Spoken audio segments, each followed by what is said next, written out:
32. We are starting our event, Titillating Talks for the Love of Labor event. And my name is Asma Afrooz. I will be moderating. We have a lovely panel here today. And I just want to say welcome. Welcome to our panel. Welcome to our chat. Hi, Luisa. Hi, I'm sorry I'm late. That's okay. Better late than never. I was just saying welcome to everyone in our audience who are listening, and to our panelists. My name is Asma Afrooz, and I am your moderator for today. And we will start first and foremost with our land acknowledgement. So on behalf of those who take residency within Niagara region and the settlers throughout Canada, we make an acknowledgement that we meet on Indigenous lands over which Indigenous people still hold jurisdiction. The shared territory is held by the Haudenosaunee, the Anishinaabe, and Wendat and Kenonton peoples. This territory is also home to many First Nations people from across Turtle Island, Métis, and Inuit people, as well as being home to Black communities and abolitionists with generations of families and activists, most of which overlap in a region built on overlapping and ongoing legacies of immigration, displacement, resistance, and community.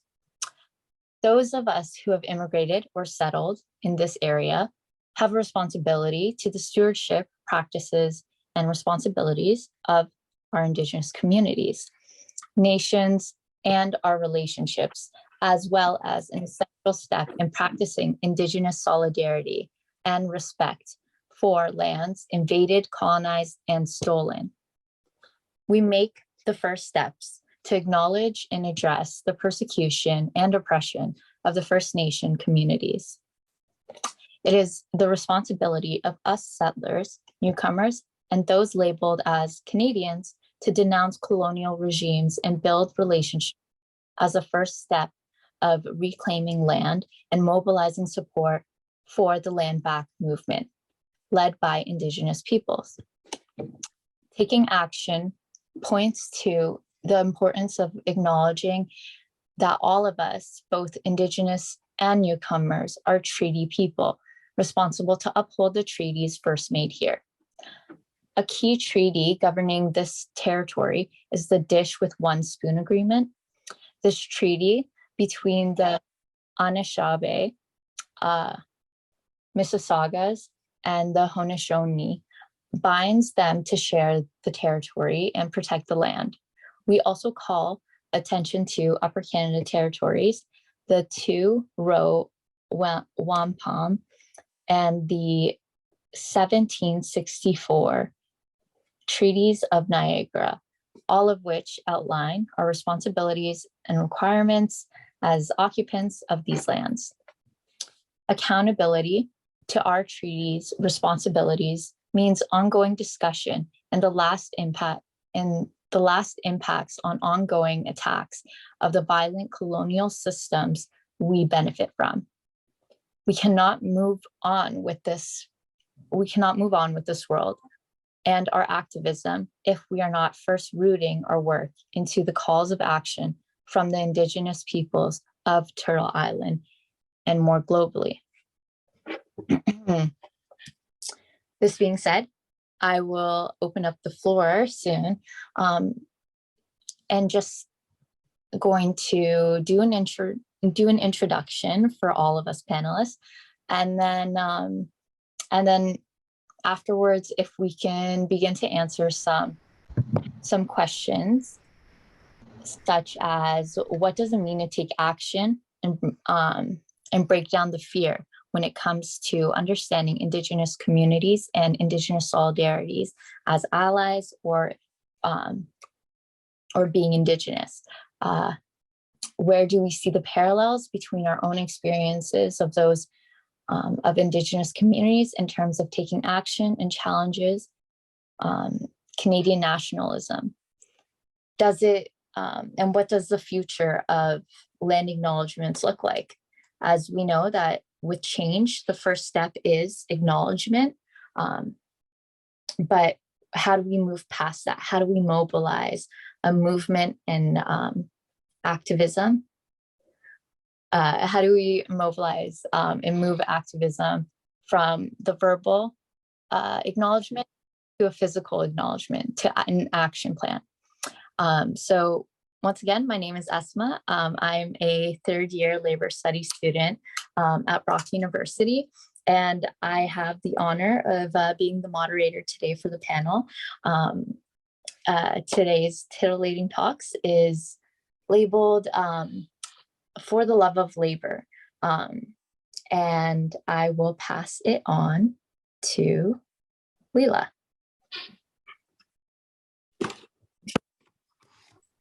Hello, friends. My name is Leila Paugh. I use her and she as my pronouns. I am on the CUPE Ontario Executive Board. I sit there as the chair of the Indigenous Council of CUPE Ontario. Locally, I'm a paramedic in Niagara, and I'm a newly elected first vice president of CUPE Local 911, the paramedics and dispatchers.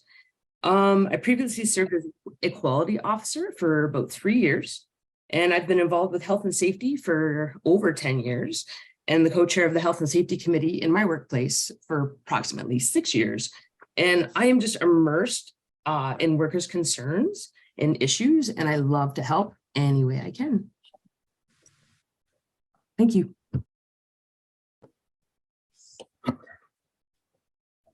All right, and next up, we will have Brittany. Everybody, I'm Brittany Nisbett and I use she and her pronouns. I am so excited to be here with everyone. I've been looking forward to this for months. So I'm very happy to be here.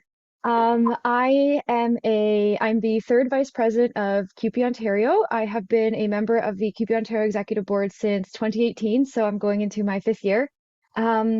I also am the recording secretary for CUPE Local 2977. So that represents developmental support service workers at Bethesda. I have been on that executive board for about 6 or 7 years now. And I'm also one of the 3 co-hosts of the CUPE cast. So it's CUPE Ontario's podcast. We have 24 episodes out, with our last one coming out yesterday. Our most recent one coming out yesterday. I am really just so passionate about helping others. It really is where I get my energy. I'm very much an extrovert, and so being with others and seeing others succeed is just something that like brings me so much joy and really like refills my cup. So that's where my passion comes from. That's kind of why I've been so involved in the labor movement, is because I feel like I can just help others in such a good way. But I will stop talking and stop rambling, because that is something that I do. So I'll pass it off back to Asma. Thank you. No, we love rambling. We love talking, and I will encourage it. I will, I love it. And we will pass it off to Luisa. Hi, everyone. I'm also very happy and honored to be here with all of you. So my name is Luisa Ortiz-Garza, and I'm an organizer with Migrant Workers Alliance for Change. We are a migrant-led organization that we are different sectors. Agriculture, we work with agricultural workers, we work with international students, care workers, healthcare workers, and undocumented people. I was also undocumented myself for 13 years in Canada. And now what I am focusing on is to work with the farm workers that come to Canada and that speak Spanish. And I also work with the undocumented community in through MWAC, and I'm based in Toronto. Thank you.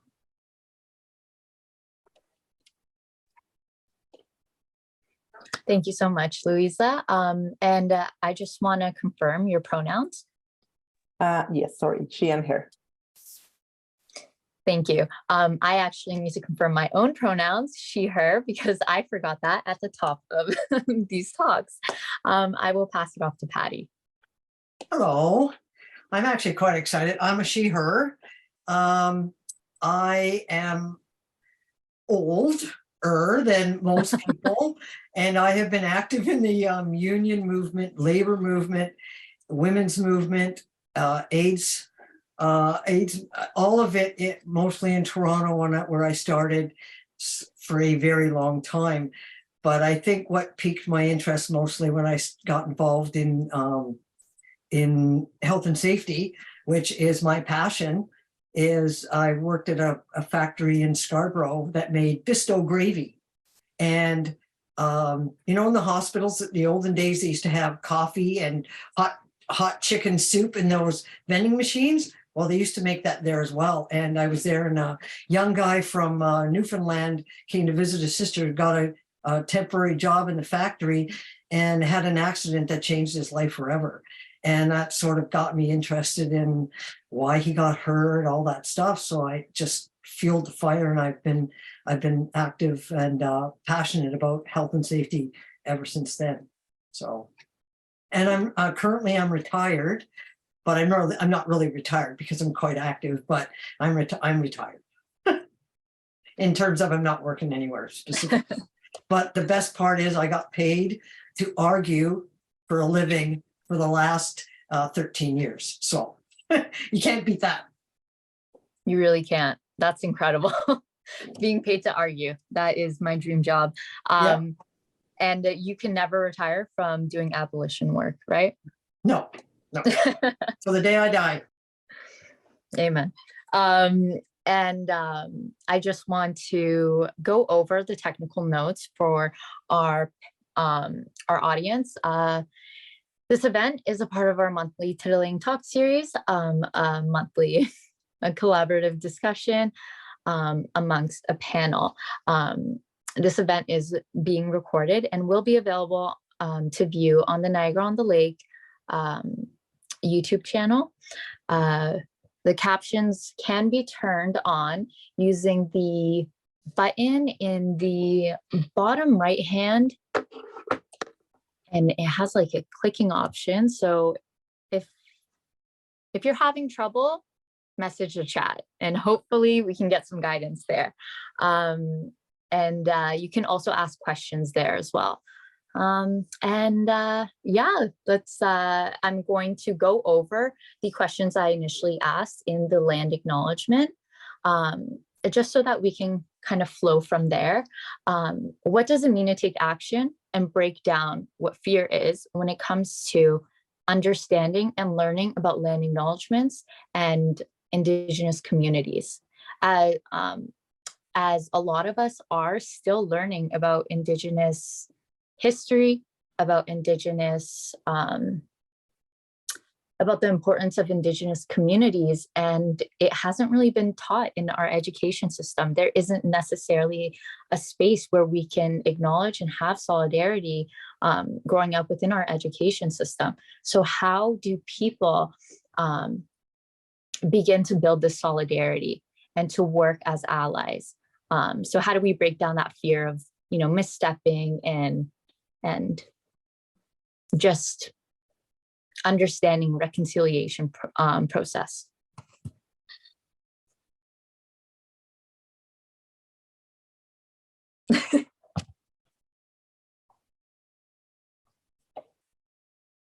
Oh, Luisa, did you want to go? I mean, I can go if you want. I'm Yeah. good. Well, for me, I wasn't born in Canada.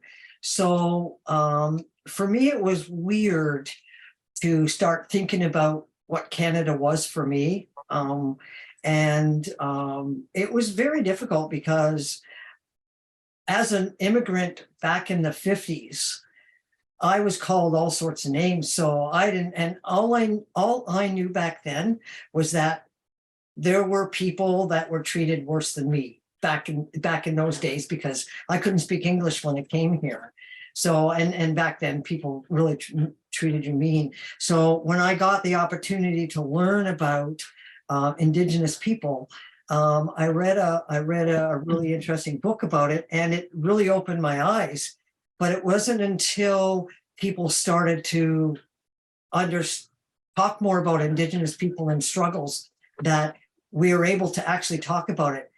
And what I learned most of all was that if there's an issue, I ask somebody that I know that's Indigenous, or I contact an organization if there's questions that I have specifically, because I don't want to assume that I know anything about anything before I ask the question. So my thing for acknowledging is that I'm learning because I'm asking the questions of the people that need to answer the questions to tell me what I should be doing, or how I should be doing it. You understand what I'm saying? That makes sense. Yeah, I think that's an excellent point. I want to really bold the fact that you said I am learning. You know, as much as we have all been a part of a labor movement and learning about labor, even Patti being extremely well versed, and still admitting that she is learning, right? And I'm still learning, and we are all still learning. And Leila, if you want to go. Yeah, absolutely. Hello. I'm an Indigenous person who's not on my Indigenous lands. My family's from the East Coast. So Patti, absolutely. Having a conversation is a incredible starting point.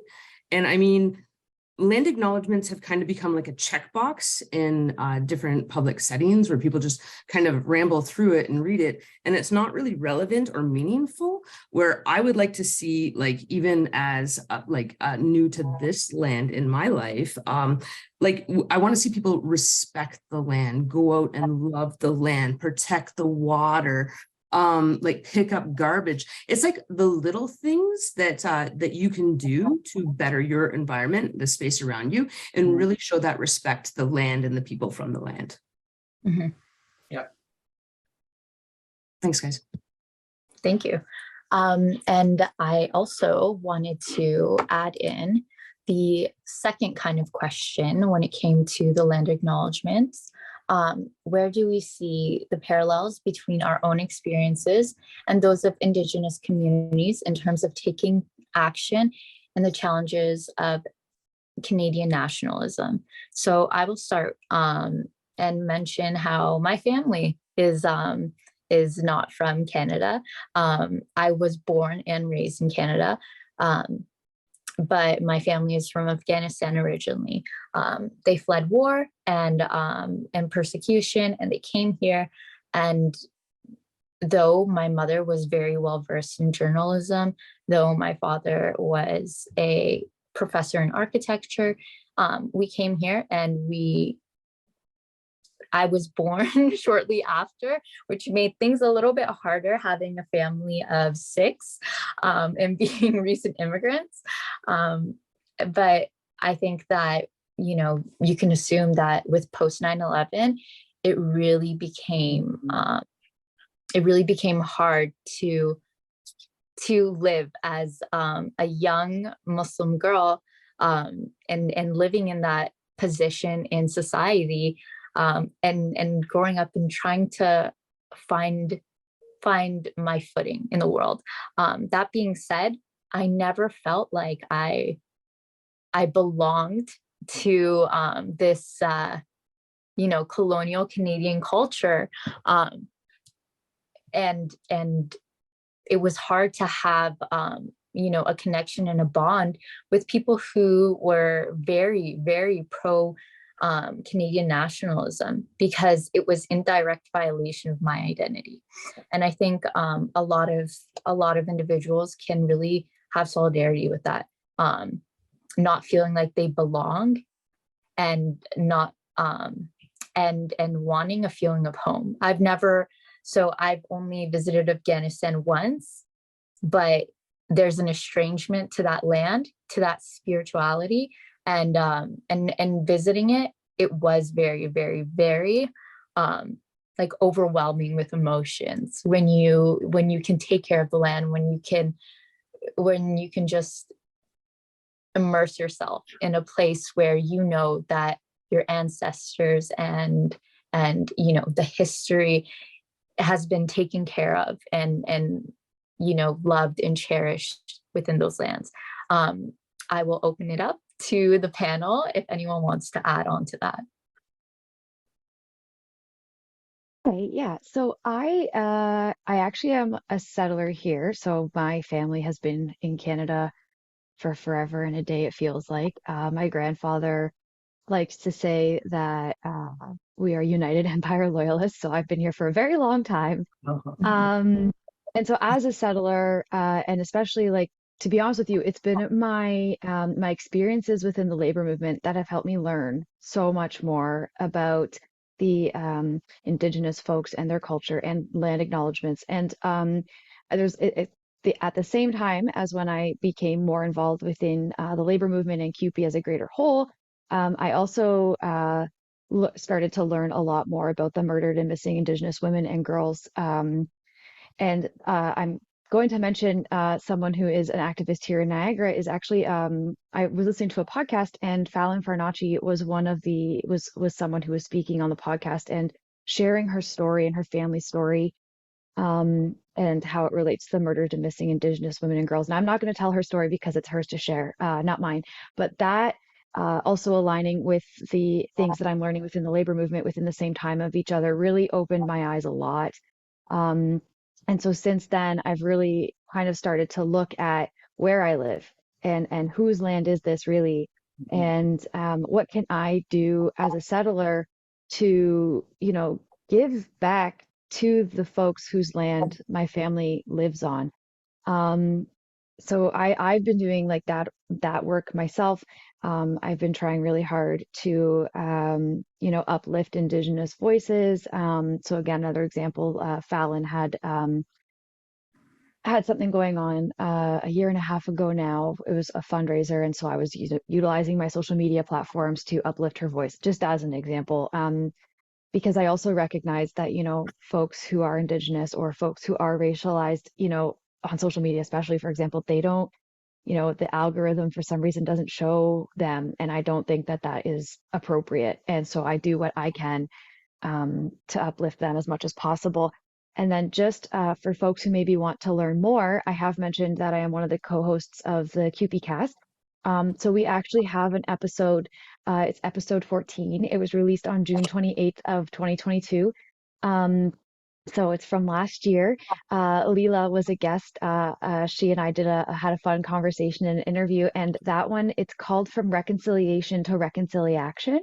So it's about things that folks like myself who are settlers, what we can do to really ensure that we're being as helpful as we can be to Indigenous folks and making sure we're taking care of their land, like Leila was saying. And we talked a lot about Red Dress Day. We talk about within the labor movement, decolonizing grievance and the bylaw procedure and that sort of thing as well. We also talk about meaningful land acknowledgements, and that was something for myself that I had to learn. It's not just reading a land acknowledgement. It's actually like speaking about the land and what it means to you to be here and as an individual, as a person.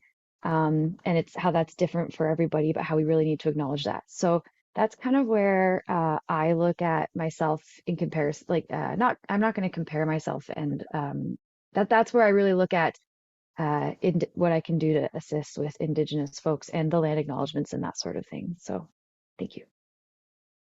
Thank you, Brittany. Yeah, I agree with you, and I think what you were trying to kind of allude to was like your social position and how you can assist when it comes to Indigenous solidarity in your place, in the space that you take up. And Luisa, we would love to hear from you. Yeah, so I'm also a settler here. I am from Mexico, so I'm a mestiza, which means that when the Spanish came, they created this thing, the new magic race, to erase our indigeneity. Also, full disclosure, I just finished my BA on Indigenous Studies, so Wow. yeah, so that's a little bit of my background, but I think in what I've learned from doing Indigenous studies and also through talking to my kids about what they are taught in schools, it's very different. Because, they paint you this picture of the Indigenous peoples and settlers had a great relationship, they share stuff, and, and then you discover the sad and cruel reality that was happening here. And I was always trying to, intersect with the reality from Indigenous peoples back home and, the borders that were forced upon us. And that still with the work that I'm doing was intersectionality with the farm workers coming up here. A lot of them are Indigenous peoples pushed out of their lands to come and work in this land and exploit this land. So there's people that don't speak Spanish and that are here, and they're Indigenous people from our lands.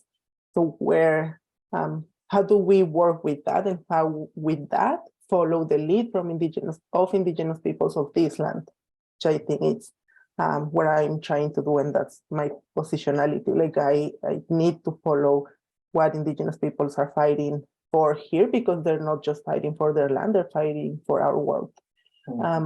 And I was listening to Pam Palmetier's podcast a little while ago, and she said, once you know, you need to do something. So we can't forget what we know now, whether you are in Indigenous studies or not. Once you know, you can go back. You need to take action and support Indigenous peoples in the fight for reconciliation, truth reconciliation and justice, right? So again, I'm always trying to understand how can we support, and that this land acknowledgement, like Leila said, has just become a check mark in a lot of the spaces. It's empty words, right? Even the TDSB does said it's just empty words, because they do it and then they have the picture of the queen at the entrance of the school. So which one is it?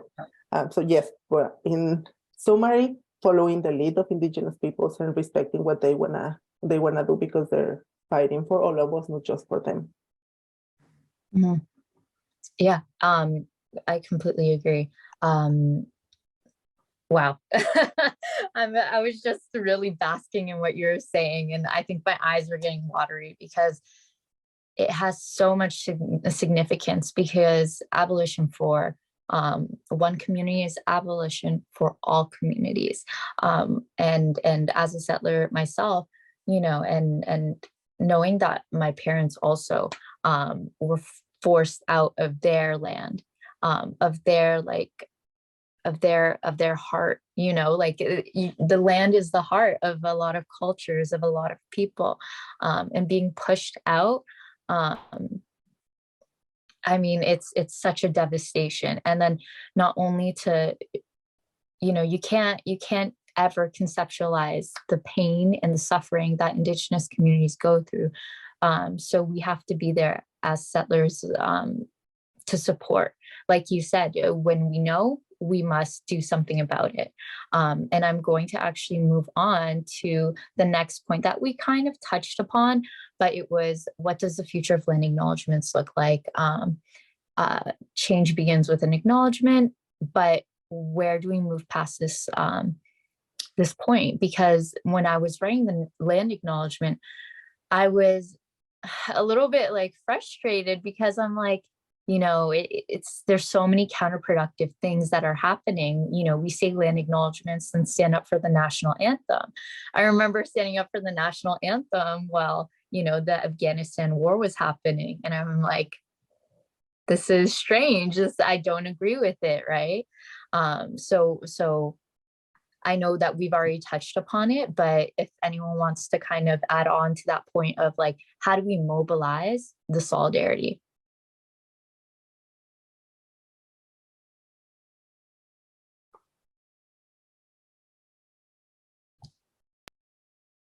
I don't mind speaking to this question unless others want to go. I don't want to interrupt people or speak before someone else, or we all start going at the same time by accident and overlap.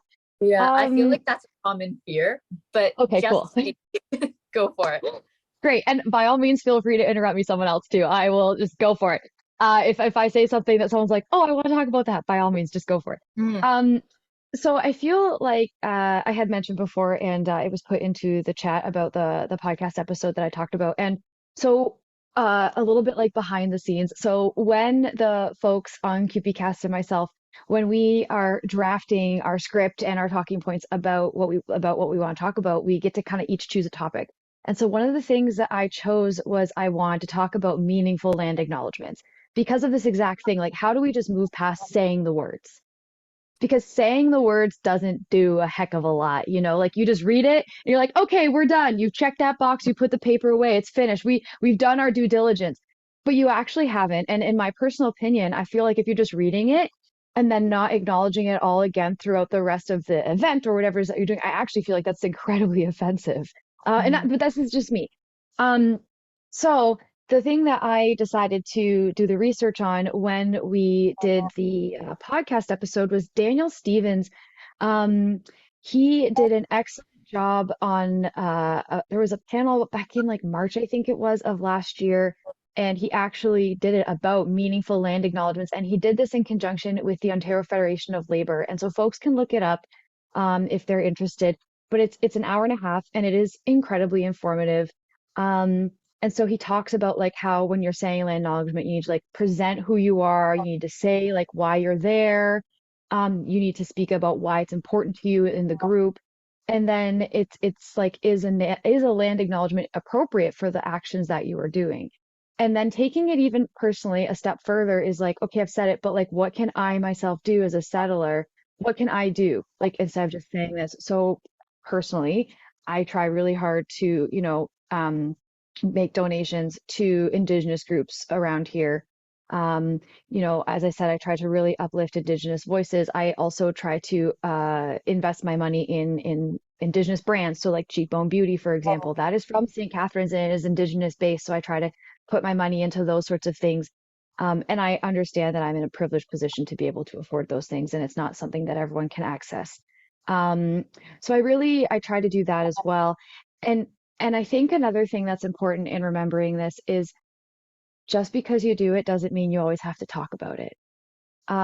So you can, like, I can make, and I'm just using this as an example, I can make a significant financial donation to an Indigenous group. I don't need to tell anybody because there's sometimes, I find sometimes folks will be like, oh, look at me, I did this great thing. And then it ends there. But like, there is power in not saying anything and just assisting people and, you know, just being that kind of an ally. If I'm making sense, and people are nodding their heads, so I think that I am. Also, thank you for putting all of the links in the chat. That's wonderful. So if folks wanted to know what I'm talking about, they're in the chat there.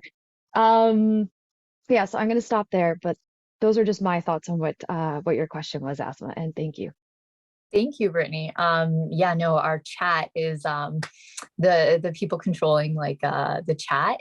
They're on it. They know all the links and they post it just as we say it instantaneously, which is a great talent.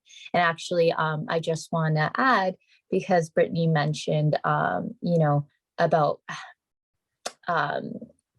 supporting Indigenous communities, and sometimes not like we don't have to be braggadocious when we are supporting someone. It's not about us. It's not about our vanity or ego.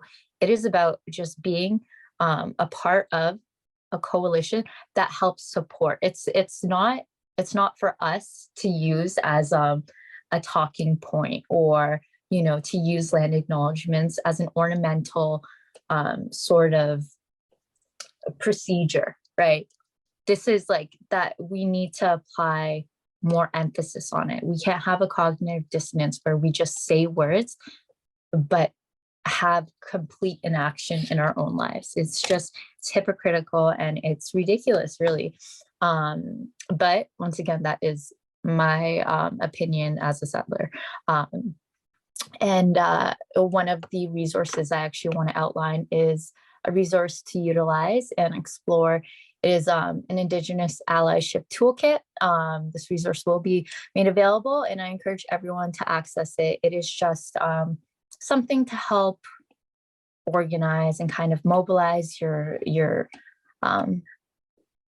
like it's a toolkit, you know, it's an educational tool in order to learn more about your place in the movement, right? And how to push it along. A few relevant events that are up and coming is, of course, the May 1st event in Welland. And we will actually have the Strong Water group performing there.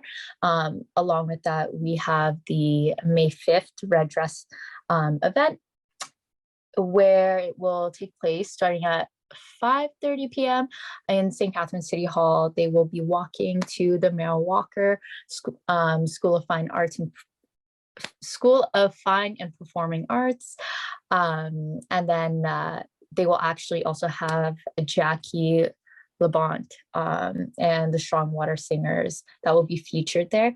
And then afterwards, which is like the best, well, not the best part, but I think like some of the coolest parts of the event is that there's going to be from 6 to 8 Indigenous artisan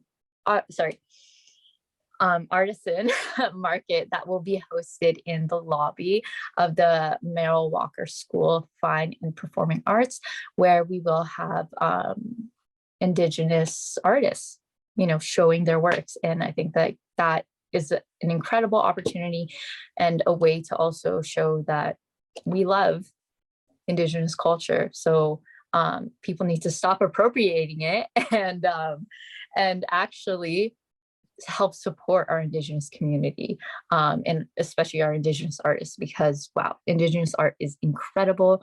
And yeah, I'm going to open it back up to the floor.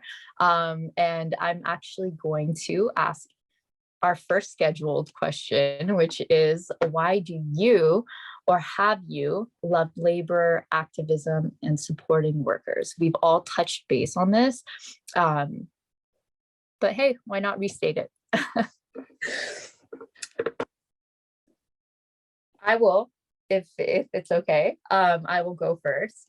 When it comes to why we love labor and activism and supporting workers, as a Brock student who kind of had to find my footing throughout university, initially going in for physical geography, then, you know, going into the environmental geoscience. And I really, really love environmental science. I love, you know, I love wanting to be a part of the climate change, like movement against fossil fuels, right? But being in that program, I realized, you know, it's not really about that. It really is about like the capitalism side of that. And then found my way into labor studies, in which I realized it's, you know, it transcends just activism for workers, because we all work and there's so much unrecognized work and undervalued work or unvalued work in general. And I think that this movement represents everyone. Leila, would you like to go? Yeah, absolutely. Thank you, Asma. So why I love labor activism, it's like putting passion into action plans. So not even just my passions, other people's passions, you pick them up along the way and put them into action plans and like assisting allies and other unions. It's so humbling and satisfying just to be the best ally that I can be.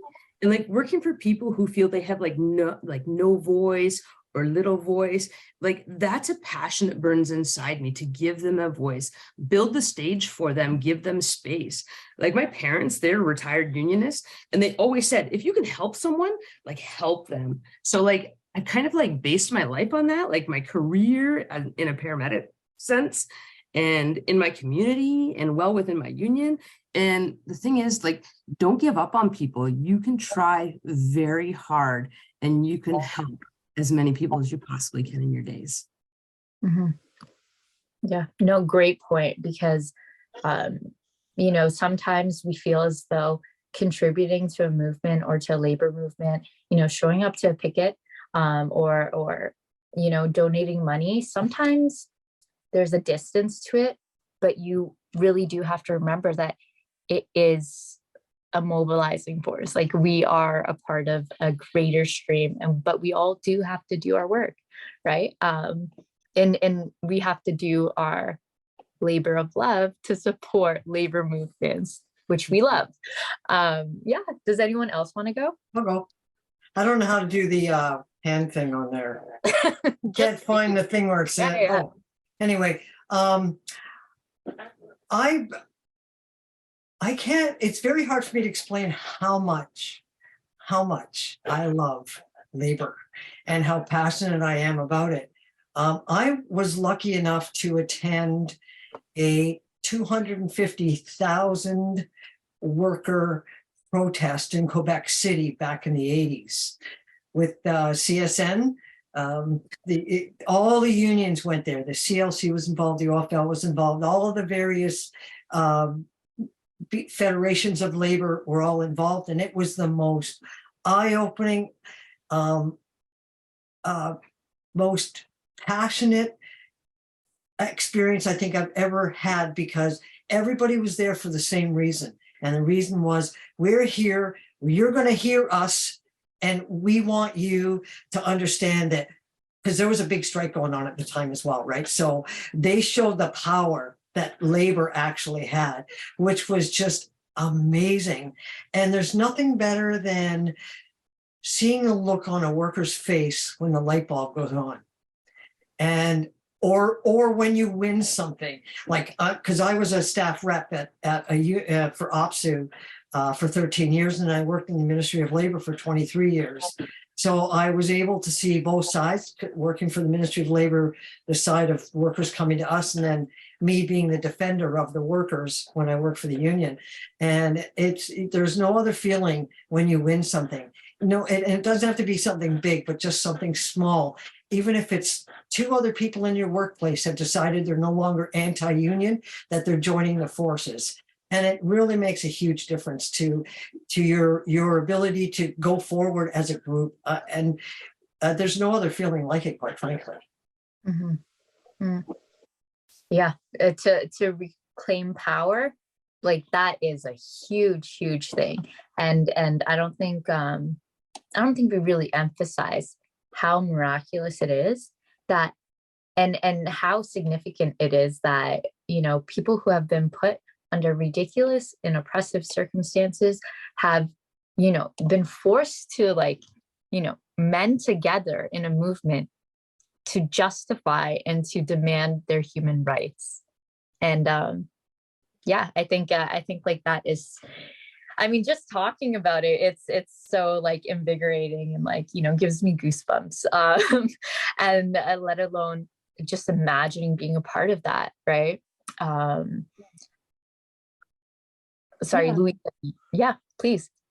I mean, I love it because I am a worker, first of all. Mhm. And what I do also is at MWAC, Migrant Workers Alliance for Change, what we do is create these spaces for the workers that they have temporary status or no status, for them to fight back, you know, for them to, even though they are afraid, even though they can be homeless the day after, because the employer have the whole power of deport them whenever they can, they want to, because they can, you know, lose their job, not coming back the next season, and they depend on everything for the employer. The employer decides when they go shopping, decides where they sleep, when they send them back.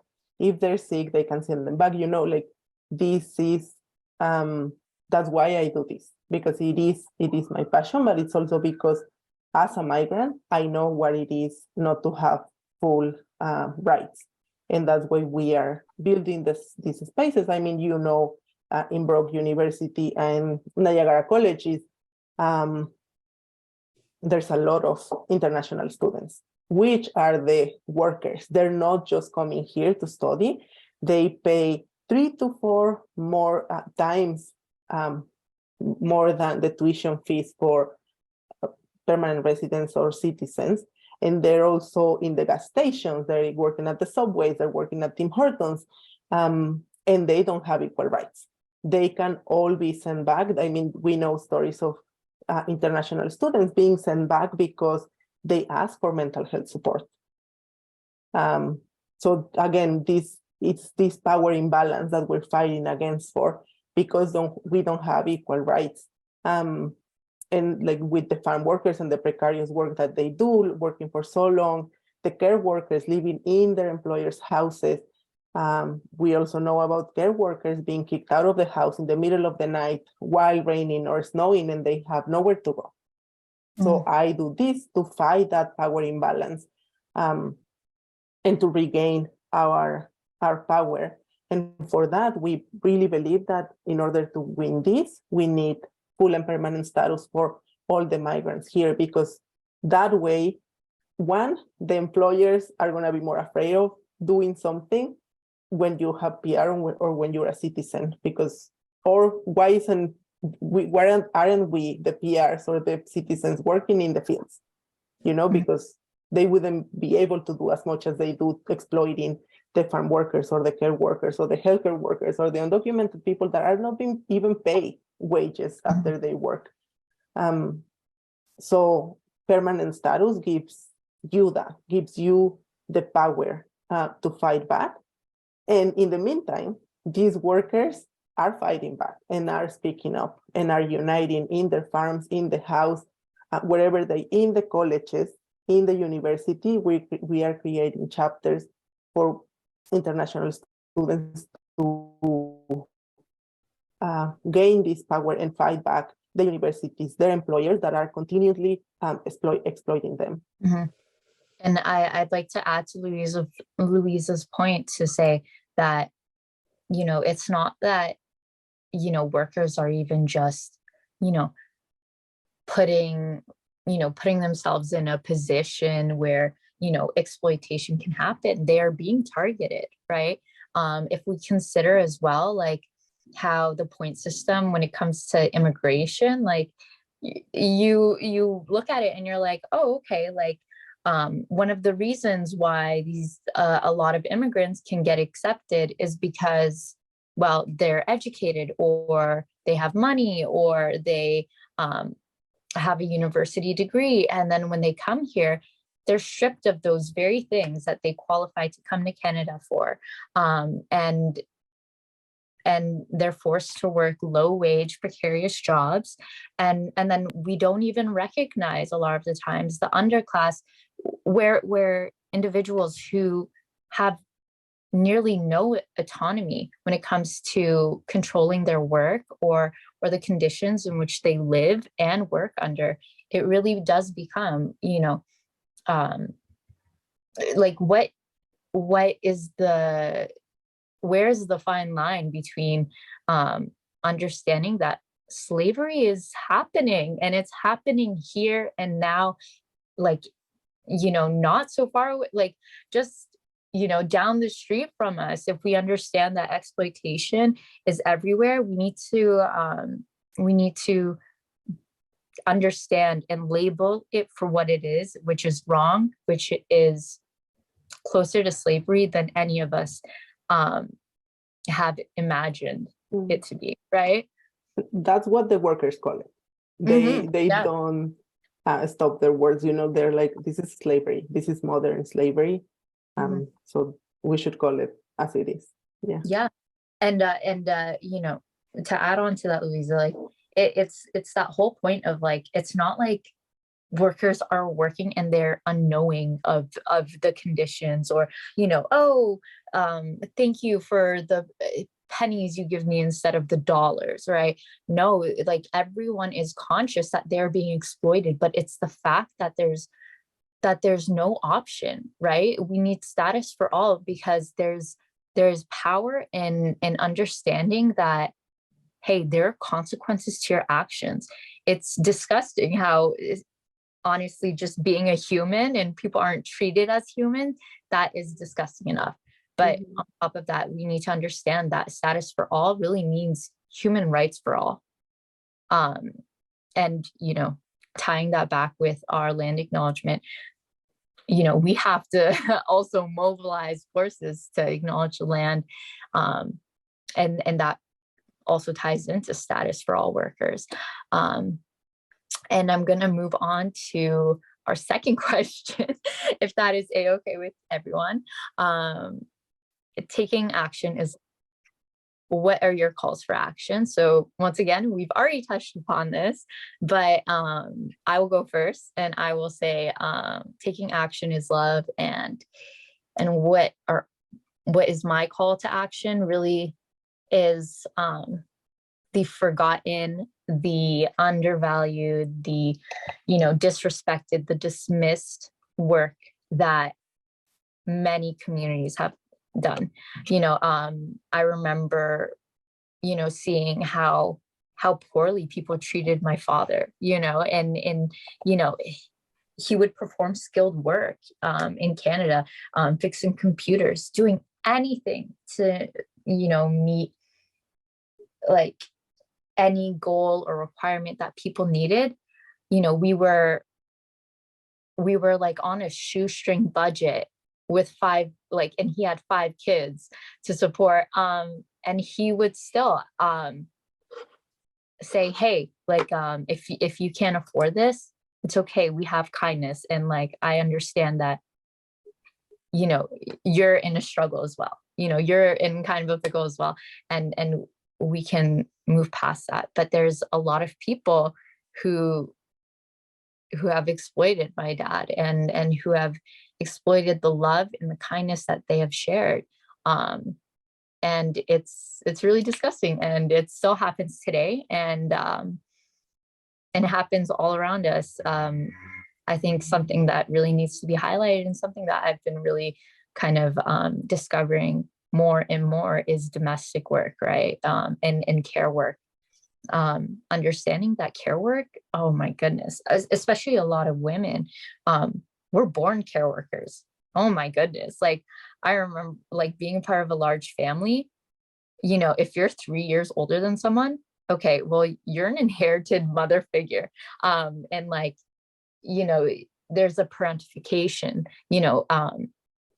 being a child, yet also assuming a role as a parent, as someone who is taking care of someone who is younger.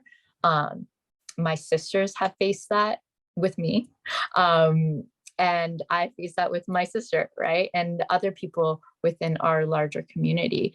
And I think labor activism, labor is love, and love is labor. Like you cannot separate those things. I'm opening it up to the floor to see what anyone and everyone thinks. Oh, if I may, one of the things I find interesting is that a lot of people today, and certainly from my generation way back, but if you ask them what they do, often they say, oh, I'm only a hairdresser, or I'm only working at Tim Hortons, or I'm cleaning houses. And the way that they say it is like they're very ashamed of the work that they do. And I try to explain to them, all work is good. If you're not committing a crime, then all work is good. You should be proud of whatever you do. Work is work. You're earning money.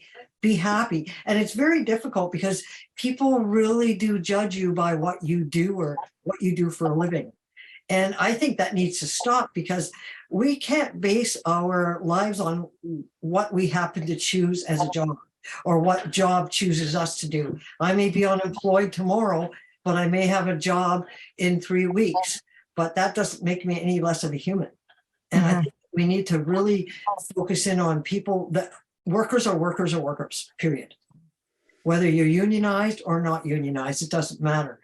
A worker is a worker, and we need to support everybody and make them feel proud of what they do, and the fact that they get up every day and they do a job, and they should be proud of it. Even like dog walkers. I had people that were caregivers, PSWs in long-term care facilities in my bundle, and I said to them time and time again, I could never in a million years do what you do. And I couldn't, because it's just, that's not me. That's not the type of job that I could personally do. But I know that I've worked in fields, I've worked picking apples, and I'm thinking, oh, that was the hardest job I've ever had in my life, was picking apples in Bowmanville. So, I mean, work is work, and a worker is as long as you're working, hey, good for you. And you should be proud of what you do. Yeah, I think it was Martin Luther King who said there's merit in all labor or in all work. And yeah, I mean, Patty put it really well, how, you know, we can't demean ourselves when it comes to the work that we perform or the work that others perform. That being said, you know, and it's heavily associated with capitalism and associating work with a GDP, right? But it's bogus. I'm saying it right now. It's bogus. Don't believe that, everyone. And Leila, would you like to go? Yeah, absolutely. And Patty, I totally hear what you're saying there. People often just demean themselves, and I don't know, it's like self-deprecation, and you're left to pick them up. Like, your job is very important. And I remind people that a lot. And I always say, like, I hope you find a career or job that you love. Like, you should wake up and be passionate about what you do. So whether you're cooking someone food, or whether you're helping someone with their daily like living skills, like what you do, you should find love in that. Asma, when I was thinking of your dad, I was thinking, like, it's really unfortunate that, like, people should never mistake kindness for weakness. Like, just because you're kind and you take time to be humble and to help other people and to give far more than you ever receive, like, that's not a sign of weakness. That's a sign of, like, oh, being a human. And we just don't see enough of that. Sorry, everybody, this is Dobby, and he has a lot to say. But I really love it when people take time to listen to lived experiences. And, like, my kind of go-to phrase is, like, be kind, don't be an asshole. Like, take that time, listen, learn about somebody, love them, take in their lived experience, not as your own, but as their lived experience, so that you can learn and grow from it. Because I think that that's so important. But yeah, so it really is all about labor and love, and the labor of love and the love of labor. You can't separate them. It's all just like a messy Venn diagram, and I love it.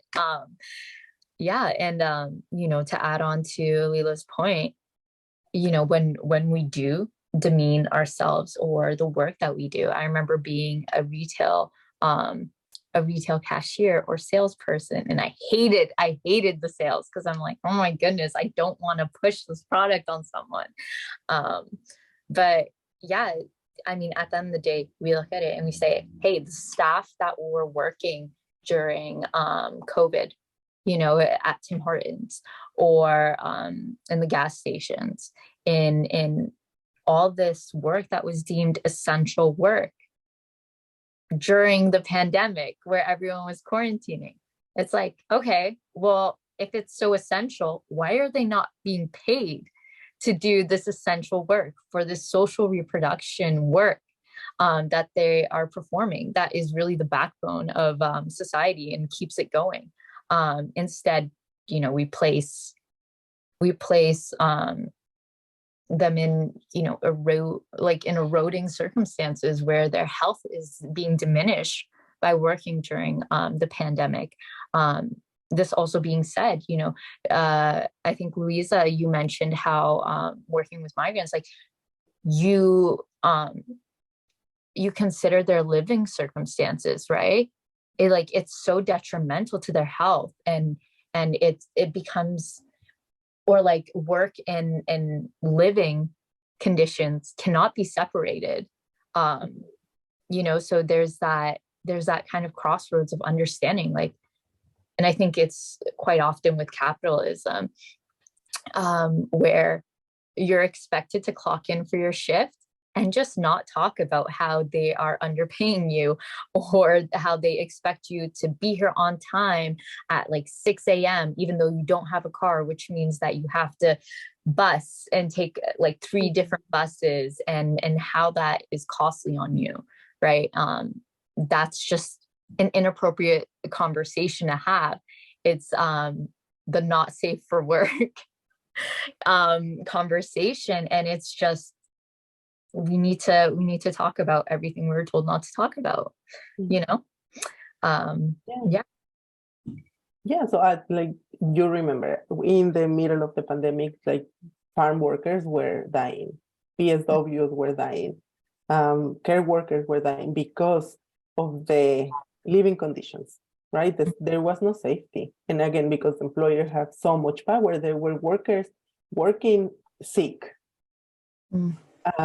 There's a lot of workers that pass away, but there's one in particular that died in one of the biggest farms in Canada. The name is flying away, but I'll remember. This is anyway, one worker passed away because they didn't tend to him. He was just let alone. And the other workers had to call someone in BC. This is in Ontario. They had to call someone in BC to send an ambulance for the worker. The workers were asking for a Gatorade to rehydrate the worker, and he passed away. And one of his co-workers was standing up in Scotland Farms. I remember he died in Scotland Farms, and Juan Lopez Chaparro was the worker that passed away, and Gabriel Flores was standing up for him. And once he passed away, he was like, what is the compensation for him? What are you gonna give to his family? So the reaction of the employer was to try to send Gabriel back home. And Gabriel was able to connect with us, and we supported Gabriel. And he was able to win against this employer. And this is the first worker that has won, a farm worker that has won against a huge farm,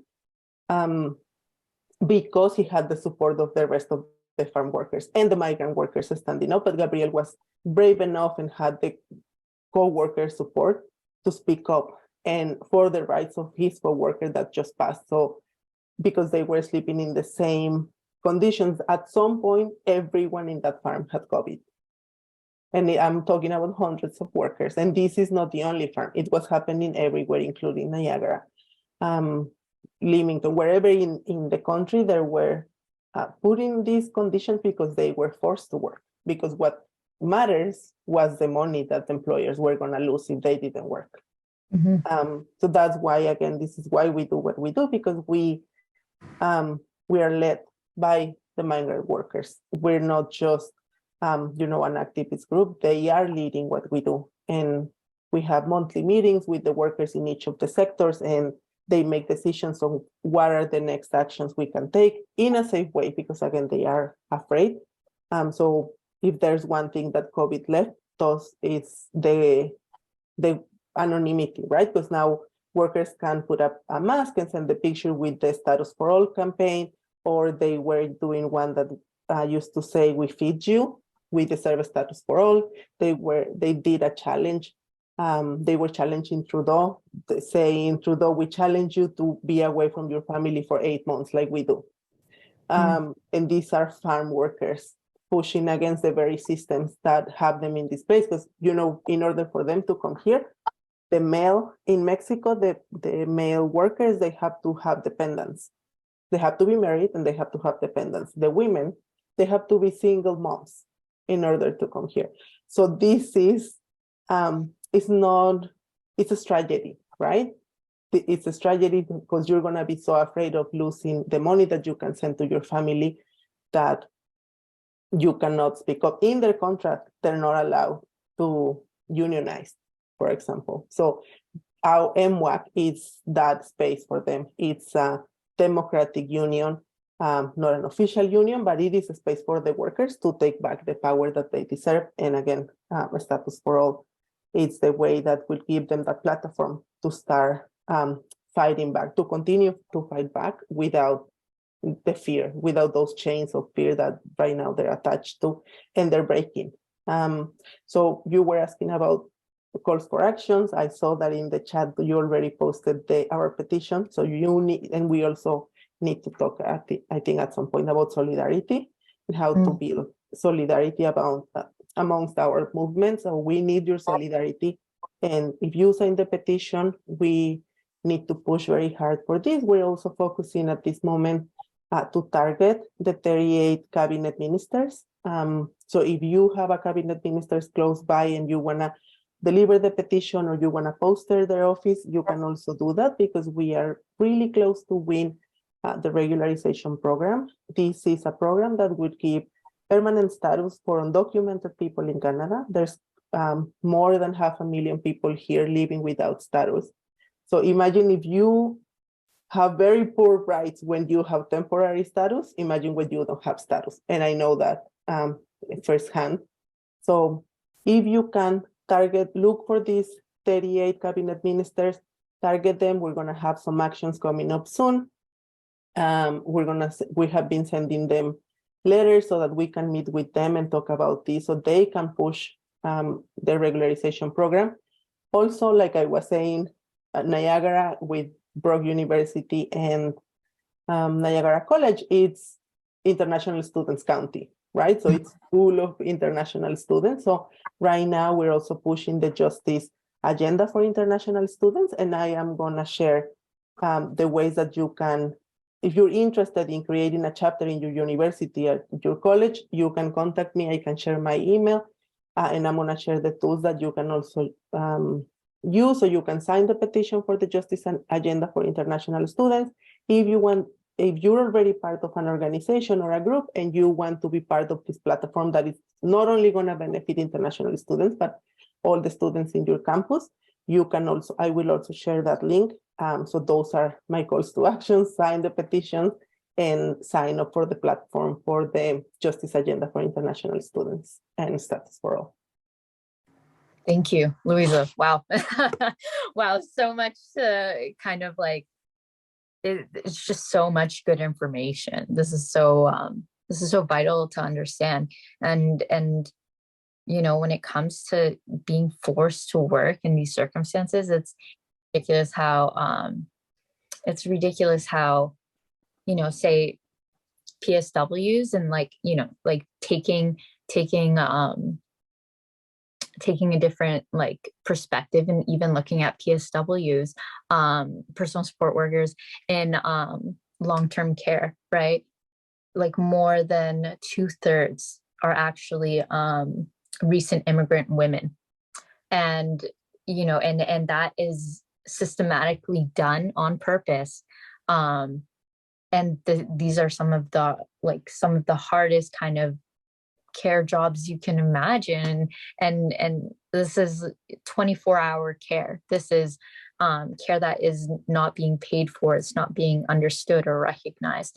And imagine the labor intensive labor that is being done on farms, right? And even the meatpacking industry in Alberta.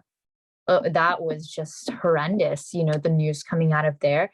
And I'm sure the news it's not even like the tip of the iceberg when it comes to the situation there. Sorry, Brittany, did you want to go? Do not apologize. You don't have to apologize. We all do that too much. Like I do it too much too. I apologize all the time. And like I think as folks who like identify as women, we seem to feel like we need to apologize for everything all of the time. And we actually don't. Like there is space here, and it exists and it is made for us by the people who came before us. So like we need to take it. So don't apologize. But I do it all the time. So I get it. So I actually was listening to what Luisa was saying about the migrant workers and farm workers who passed away. And it made me think back to, you know, Day of Mourning is coming up on Friday. So that is just for folks, that is on April the 28th. And so to tie it in with like why I love labor, is because Day of Mourning actually came out of labor. So it started 70 years ago. And it actually came from CUPE. So CUPE National adopted a resolution calling for the National Day of Mourning for workers or workers who were injured or were ill on the job as a result of the job. And that was at its 1983 convention. So this was quite some time ago. And then they continued to lobby the government. And in 1990, it officially became recognized as like the National Workers' Day of Mourning. So Day of Mourning has really strong labor ties to it. And I think that is why I love labor so much, is because when a worker, just in this example, you know, a worker was injured and there was workers being like injured and killed on the job.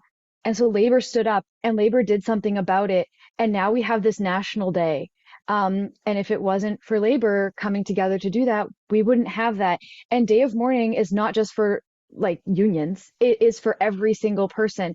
And so then I go and I think back even about, for example, the Canadian Union of Postal Workers way back, and I don't remember the date or the year because that's escaping me right now, but like they went on strike for paid maternity leave. We would not in Canada have a maternity leave if it was not for the Canadian Union of Postal Workers. And that is not something that just union people or people who are part of unions get. It is something that affects everybody. So when labor comes together and when we organize and when we mobilize, we really, the changes that we make do not just affect the people that we represent, it affects everybody. You know, they say like a changing tide lifts all boats. I can use all those sorts of things, like all those sorts of like sayings, but it really is true. And so I think that's why I really love labor, is because we come together and we can elicit a change, and it doesn't just affect one person. It can affect everybody and it can help everybody. So that's, you know, just to tie it all in together, perhaps in a nice way. Yeah. That's why I love labor personally. Mhm. You know, it's good for everybody, not just one person. And so, you know, Luisa was saying even the farm workers, they can't unionize. Well, they can't unionize, but unions can certainly do something to help them, and labor activists can do something to help them, and any worker can do something to help them. So I'm going to stop there, but just to tie that all together in a nice little package. No, I appreciate it, as we are going to wrap up soon. You know, if everyone kind of wants to add onto this kind of question or point, there's so many types of labor that are not loved because we don't recognize them or we don't value them, or isn't centered around activism. What topic do you feel like doesn't get talked enough on when it comes to labor movement spaces? And of course, we understand that one labor field moves towards another. I think that's something I've recently been like very, very shocked by, and you know, and studying labor, you know, constantly and constantly reviewing it. It's amazing how many times you just go, or like you get shocked by the conditions. I want to say, like, you know, sex work. Wow, like sex work is so disgustingly not talked about, and it not only like disproportionately like targets women, right, and law enforcement or government policies against these sex workers. But on top of that, we're talking about also trans communities. We are talking about LGBT plus communities, right? We are talking about people who have systematically been oppressed, who are being, well, are represented in sex work. And, you know, a lot of the times the offenders and the policies and the law enforcement are really the offenders of a lot of people, and we can also utilize the butterfly Asian sex workers link that has been posted in chat. But if anyone kind of wants to add, like, what is a form of labor that doesn't get talked about enough? Well, if I may, because you got Yeah. me really excited because you started talking about sex work. And I Yeah. actually was literally just talking about this today with Leila. That is, I agree with you. Like that is 100% something that is not talked about. So like, let's like rip that veil out of like, let's just talk about it. Like sex Mhm. work is work, full stop. And you know, as a just a few, I have so many thoughts on this. I'm good. So many thoughts. So, just so folks know, as a just for a piece of information, I don't know if folks know, but in Los Angeles, there are some sex workers who are actually trying to create a sex workers co-op, and if that happens, it would be the first co-op created by sex workers, which I think is super cool. And so it's the it's Star Garden Dancers, if anyone is at all interested, because I think that is super cool that they're like taking back the power. They wanted to unionize. The owner of the club was like, nah, and then filed for bankruptcy. And now they're like, we're going to buy the club back. And I'm like, you do you. And I feel like people have a very different, so just that piece of information first. And then I feel like some people think that they still tie sexism and sex work together. And sexism does not have a place in our union and does not have a place in labor, but sex work definitely does, because we need to be making sure that the people who are sex workers, because that is valid work, and that is hard work, they need to have the proper protections for health and safety. So, for example, they need to have the proper protections put in place for when they're alone with a client. What are some emergency protocols that are in place if something were to happen? Or, protections from STIs or STDs, and those sorts of things. And even so far, like in my own head, I always think to myself, like, what about like the clothing that they're purchasing? Who's paying for that? What's happening to the tips that they're making? Is it going to them or is it going to the club? And so I feel like sex work is something that we really need to be focusing on. And just for folks as well, there is Maggie's in Toronto is unionized by CUPE. They became unionized about a year and a half ago. So if you're interested in anything like that, I always go to Maggie's and take a look at what's going on. They're very very wonderful on social media. Their Instagram page is awesome. They're always putting out ways for health and safety. Right now, there's a fight because folks who are sex workers are having difficulty with banks because they don't take their work as work. So they can't have a bank account. So then they cannot cash their checks. So they're looking for banks that don't discriminate against people who are sex workers. I can go on, but I 100% agree with you, Asma. I think that is something that we need to be talking more about.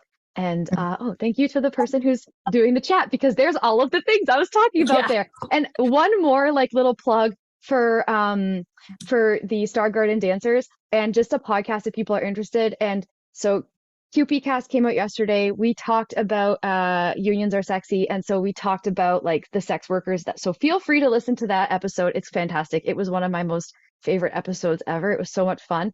But if you don't want to listen to it, that's okay. I will not be offended.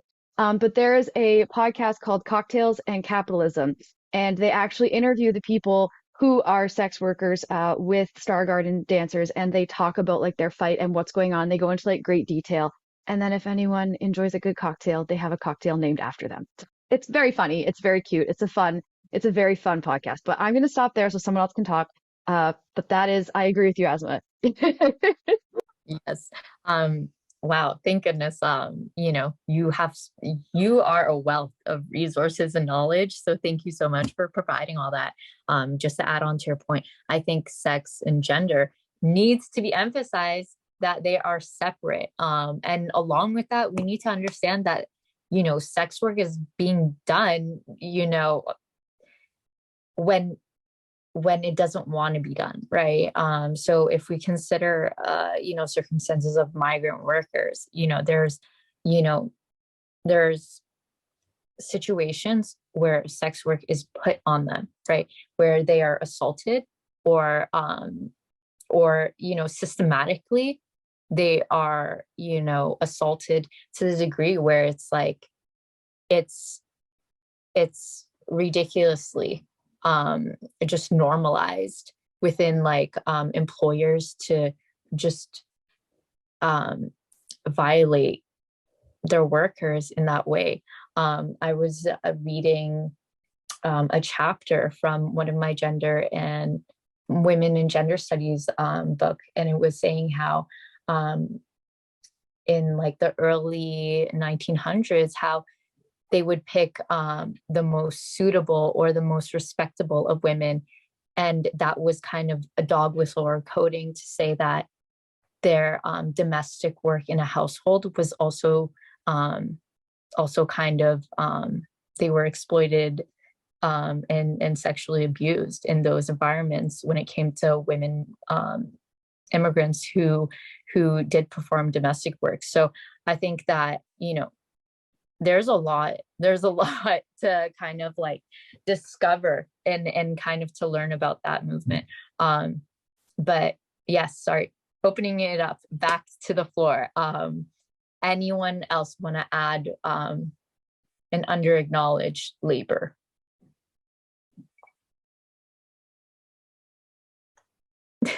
I think one of the, I'm not going to get into the topic of sex workers. My mom was a sex worker, so I don't really get into the whole sex worker discussion.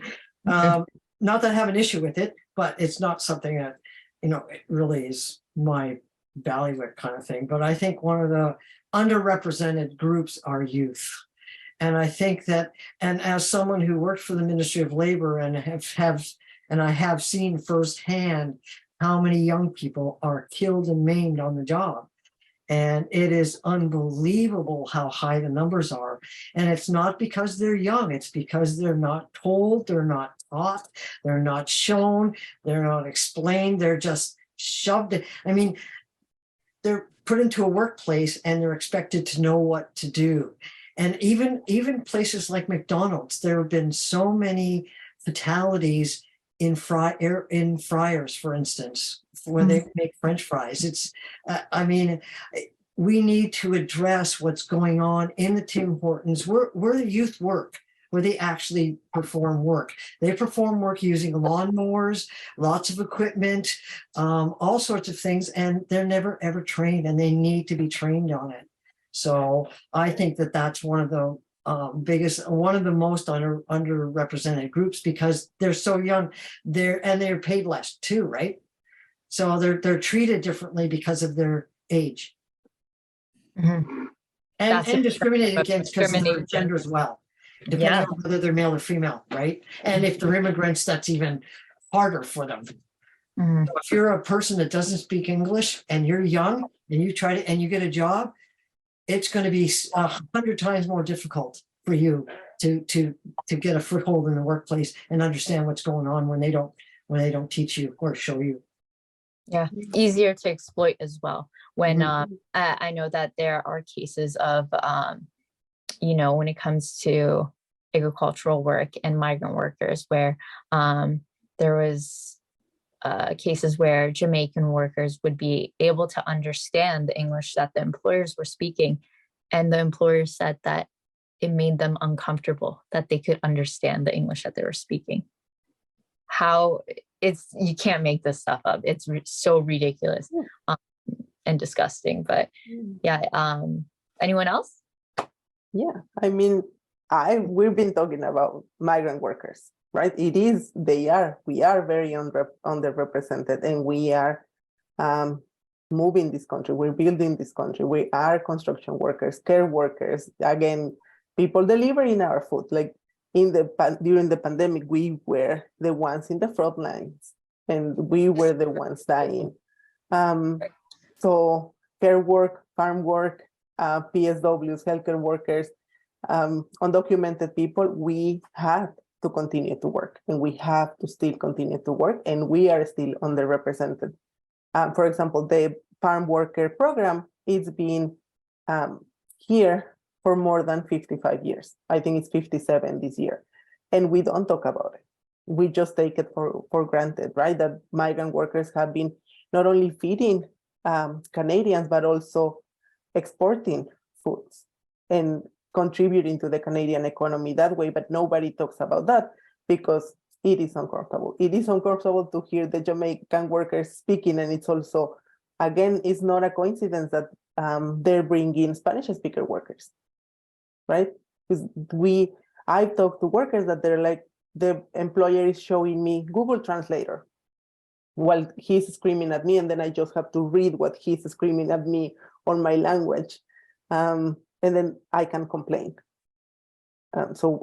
It's, again, we need the status quo. That's the only tool that it will be able for us to continue to speak up and to protect our rights and to have basic rights. We're not asking for favors. It's just basic human rights, such as being with our families. Like a farm worker that passed away, and he was one of our biggest leaders. He died from COVID in Mexico after coming here for more than 30 years. His death anniversary is coming up on May 20th. He once told me, when I go back home, my kids see me as an ATM, because when I go to Canada, I make money and I lose their love. And once I'm back home, once I'm starting to gain their love back, I have to leave again. So yes, talking about misrepresentation, I think migrant workers and all the other groups like sex worker and the youth, and if you add the sprinkle of being a migrant and not speaking the language, that's the bomb. But we need to create that bomb and, sparkle that fire with the workers so that we can continue to fight back and gain basic human rights with permanent status. Yeah, thank you, Luisa. I think that last story that you talked about, when it came to one of the leaders that was, a part of the movement for, was doing migrant work for 30 years. Like my father also, for nearly like 15 years of my life, ever since I was like 9 years old, has to go overseas. And I saw him very little growing up. And, there's nothing you can do when it comes to rebuilding that relationship. And I remember, the whole time when he was here, I would just say, when are you, is there a day when you're leaving? Like, when's your tickets booked? Because we couldn't even savor the time that we did have together. Leila, did you want to go? Yeah, absolutely. You guys have so much to offer, and I was writing down like the things on the side, but I realized that I'll just get that afterwards. So here are my amazing notes. But when Patty mentioned about young workers, like it really struck a chord with me because I also wrote down some notes about young workers, like when you guys sent the questions earlier, because young workers are our future, and they're really like an undervoiced like working group.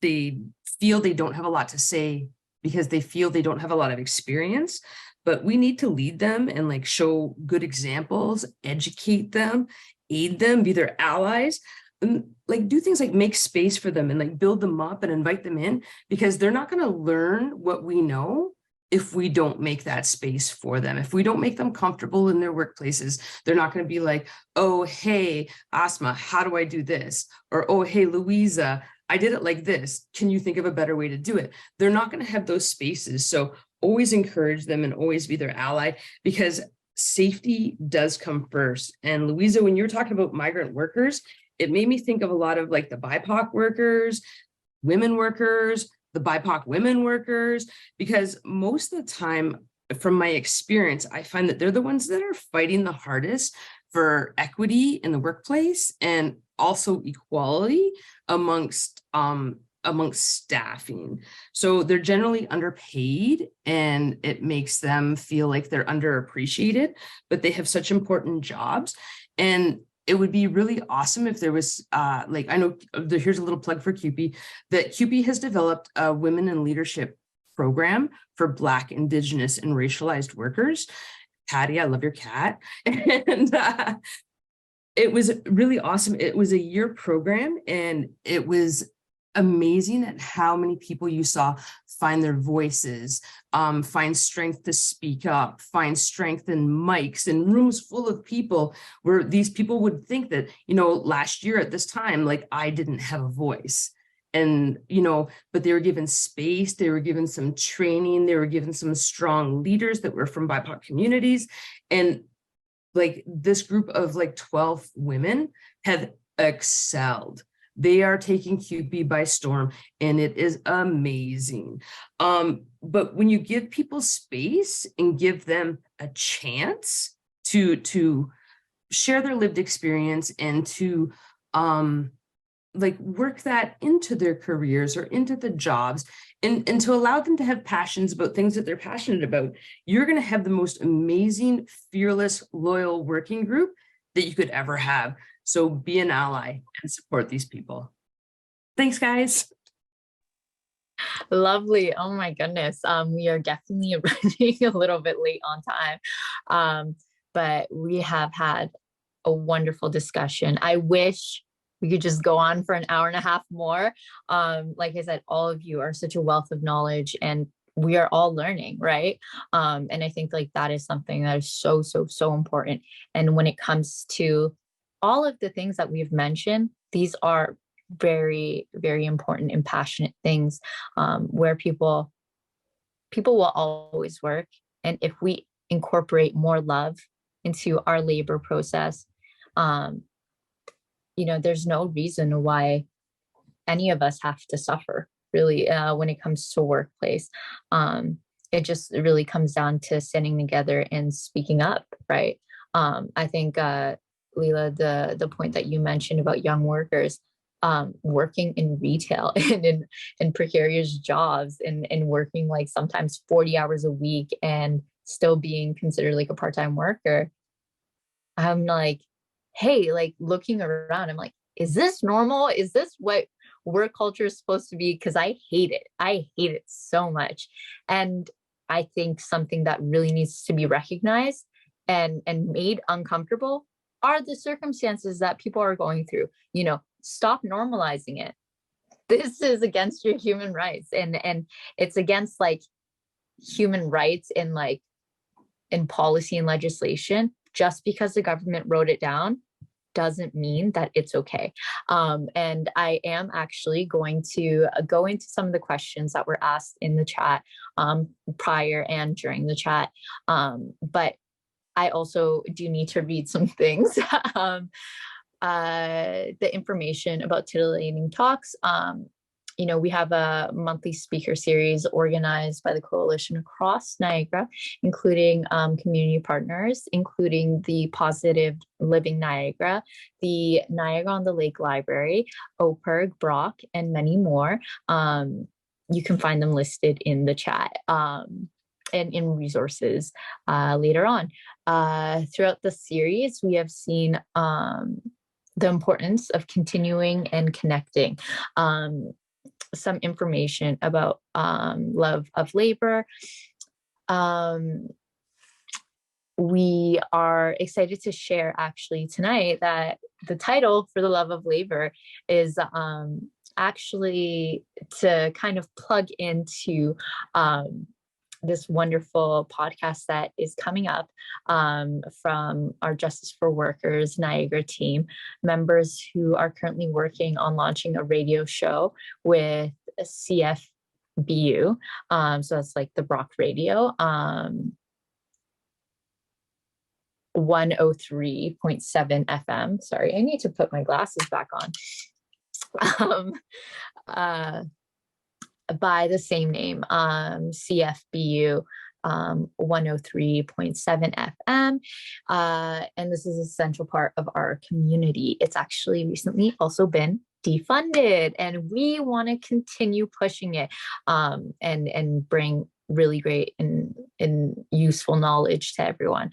Make sure you continue to follow Justice for Workers Niagara for updates as we continue the discussion for the love of labor. So information about May Day. So this week, we're kicking it off with our Titillating Talks, and then we're going in 2 days and having the day of mourning and recognizing those who we have lost in the labor field.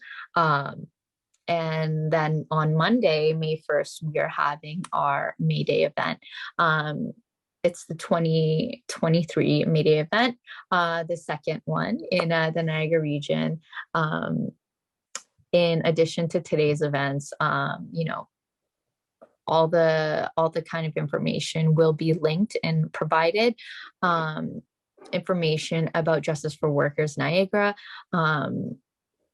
Justice for Workers is a campus and community activism group working with activists and labor unions to advocate for a unified labor movement focused on demands for guarantees and accessible paid sick days for all workers, increasing minimum wage, working in solidarity with Status for All campaign. We currently do have a planning coalition on many of the events, and we're excited to get people involved and to have them incorporated in this movement. Unfortunately, we don't have much time for the questions, but I think I can kind of read them off, and everyone can kind of take them home and think about them, and potentially just kind of, have them at the back of their mind and reflect upon. Some questions actually talk about health and safety in the workplace, especially focused on support workers. So that is the caregiver roles, right? I'd like to add caregiver roles outside of the home, right? Or caregiver roles inside of the home, not just outside roles. How do we navigate being short-staffed, and especially when you need 2 people to support clients? What are some of the best resources to review rights and rules in Ontario workplaces? And how can we integrate new immigrants into a workforce while ensuring safety, dignity, and fair pay?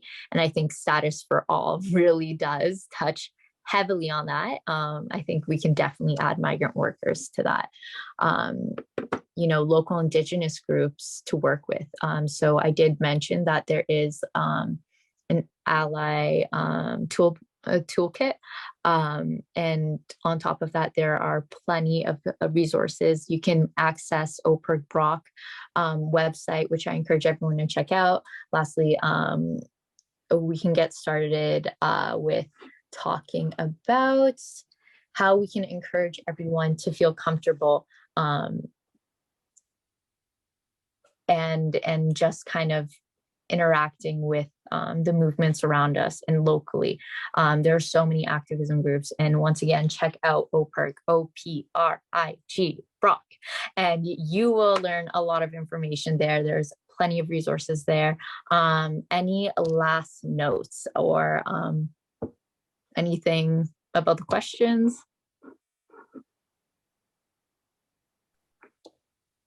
Go for it. Just one quick thing on the discussion. I personally believe that, when a cop dies on the job or gets into a car accident on the way to work and 10,000 freaking cops show up at a funeral, every worker that dies should have the exact same thing every single time. Close down the workplace, have a big, huge funeral procession, do what they do to police officers and firefighters. And they don't even do that for paramedics. No, they don't. But I think personally, that's what I'm leaving with. That's what we should be doing. When one worker dies, we're out there. Solidarity for all too. Absolutely.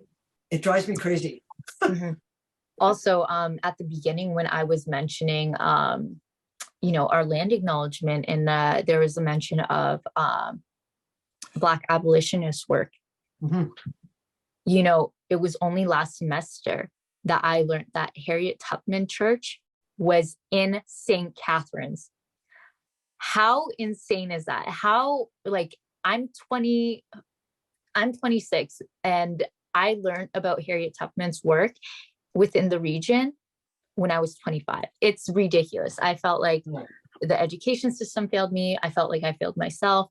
But, Niagara region is so critical to understand that there has been a lot of abolition work here. And you know what? It's still happening, and we can still participate in it, Sorry. Leila, did you want to go? No, my friend, I was hand clapping for Patty. Oh, You said it was amazing. Yes, good job. And Luisa, Brittany? Oh, thank you so much for having us here and creating this space. Thank you. We can, and I think this is the starting point to continue the solidarity. Now that we know each other, we should do something together. Yes, and hopefully we can all kind of follow up and share these resources and access them, because this was fantastic. I really want to thank you, and I really want to thank you guys for also listening 10 minutes past what we initially scheduled, but sometimes, good things just take a while. I was a little bit nervous starting this today, but I think it turned out really, really well. Thank you so much for adding to the discourse of the greater movement for workers and workers' justice. And hopefully, we can add to this coalition.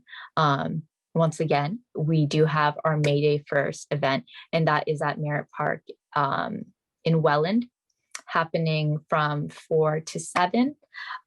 Please join us. It will be lovely. And I will say goodbye. right? My name is Asma. Thank you so much for joining us. And if everyone just wants to unmute and yell goodbye all together, harmonize. Bye. Bye. Bye. Thank you. Bye. Thank you so much.